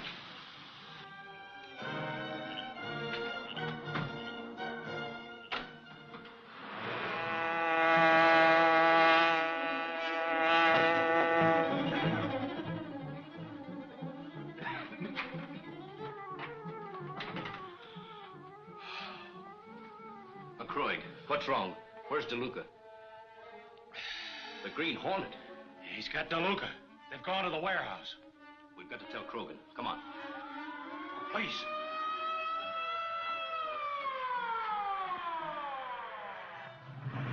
This way. We should have that stuff out of the warehouse by the end of the week. Yeah, Tonjes is flying another load of explosives across the border tonight. Yes? What's that? Yes, the Green Hornet. He's on his way to the warehouse now with DeLuca, a prisoner. Yeah, we had a narrow escape. Got out of McCoig's house just before the police arrived. All right, I'll take care of it.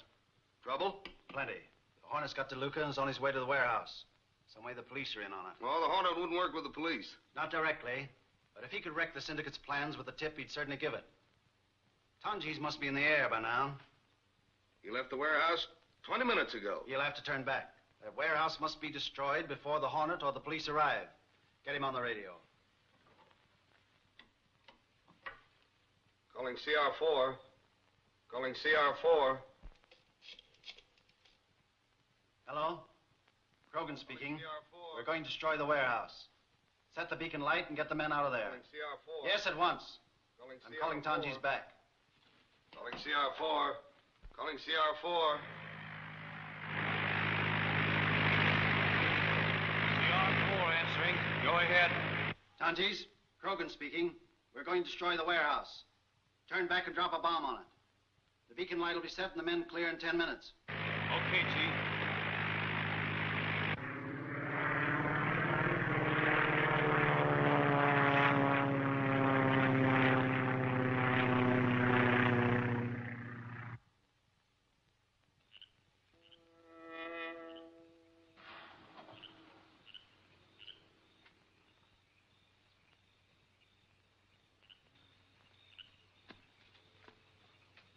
What's that light for? That's to guide the flyers so they can make a landing. I tell you, we can't go in that warehouse. They'll shoot you down. You're going ahead of me. They'll know you. Well, they'd shoot a dozen like me down in order they could kill the Green Hornet. Get going.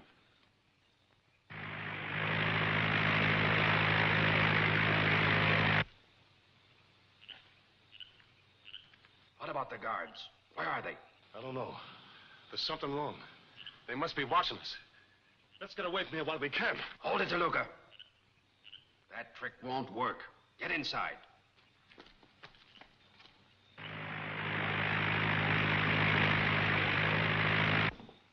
Do all these cases contain explosives? Yeah, there's tons of it. Grenades and shells. Where does that door lead to? Well, that leads to the basement. There's nothing down there.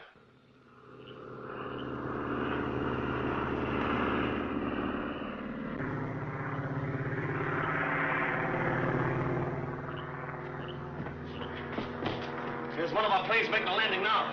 You better get out of here while you can.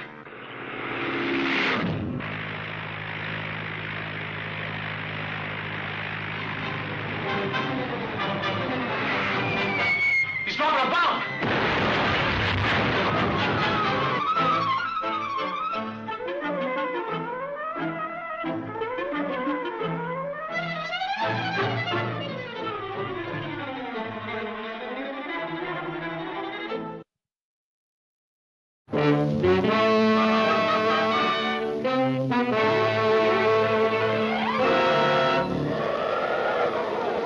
Up in the sky, look!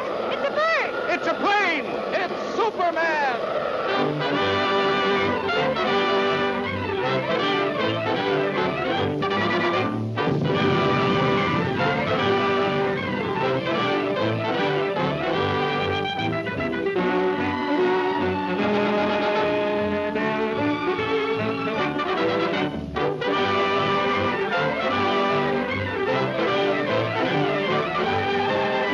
Faster than a streak of lightning. More powerful than the pounding surf. Mightier than a roaring hurricane. This amazing stranger from the planet Krypton, the Man of Steel, Superman.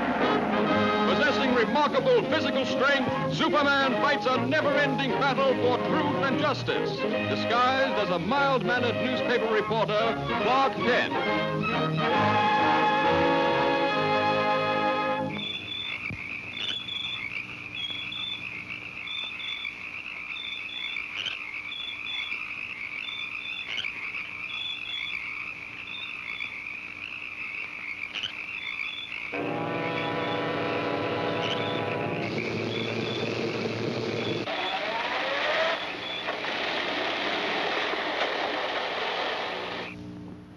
Flash. Following closely in the wake of a series of baffling crimes, the body of an elderly man has just been found in the marsh flats outside the city. He has been identified as the watchman at the Metropolis munitions plant. There's a story, or I'm no reporter. He is believed to be the victim of an organized ring of saboteurs. More news later.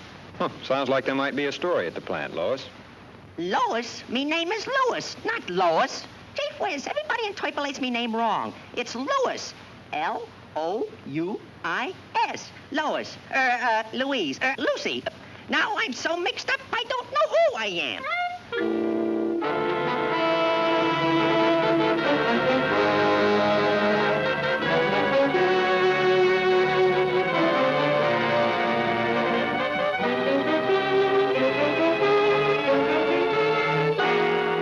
Okay, Watchman.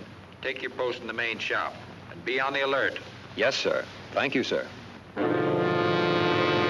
Oh, pardon me.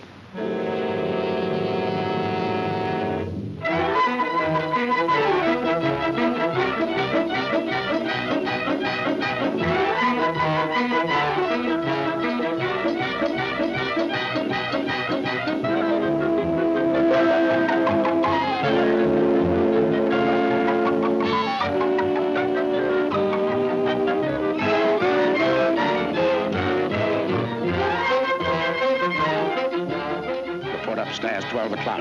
Very important. Report upstairs, 12 o'clock. Very important.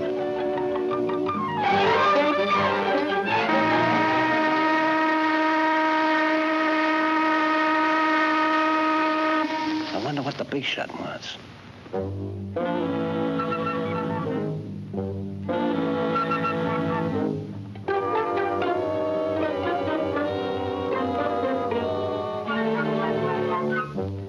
That was a good job you did on the watchman last night.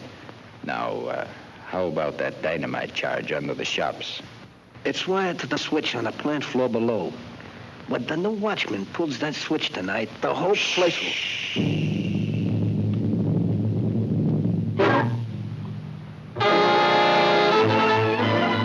Get that girl.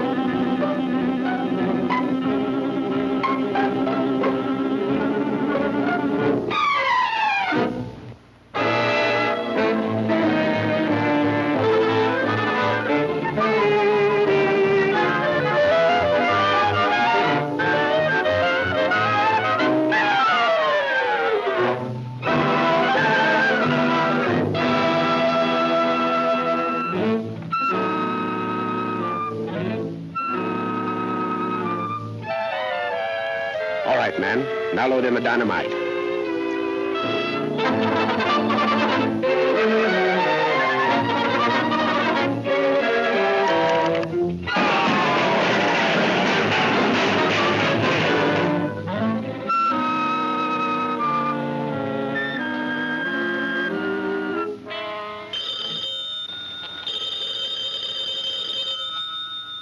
Jones speaking.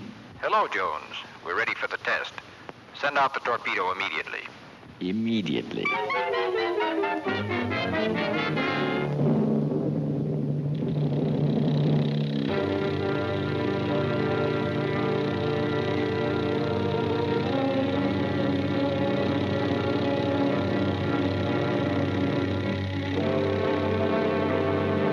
Here comes the torpedo now. And that old hulk out there is the target. Naturally, for experimental purposes, there is no explosive in the torpedo.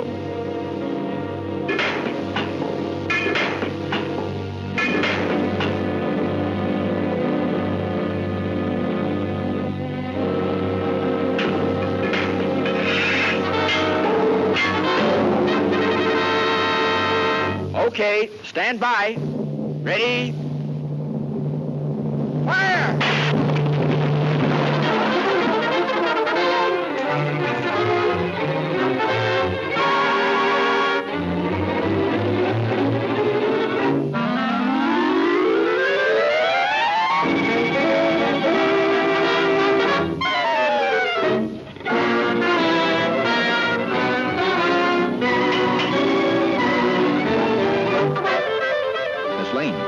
Miss Lane, are you all right? Superman. They're about to blow up the plant. Hurry, throw that switch.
Well, Pop, Superman put an end to their little act, and this puts an end to yours, Clark Kent.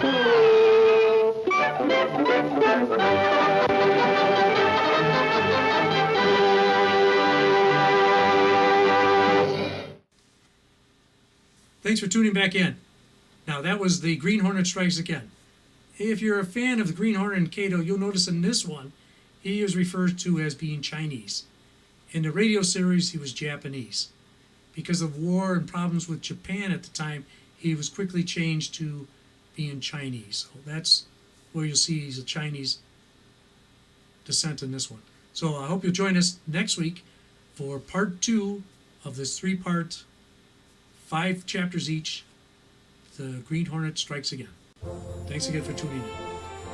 Good night.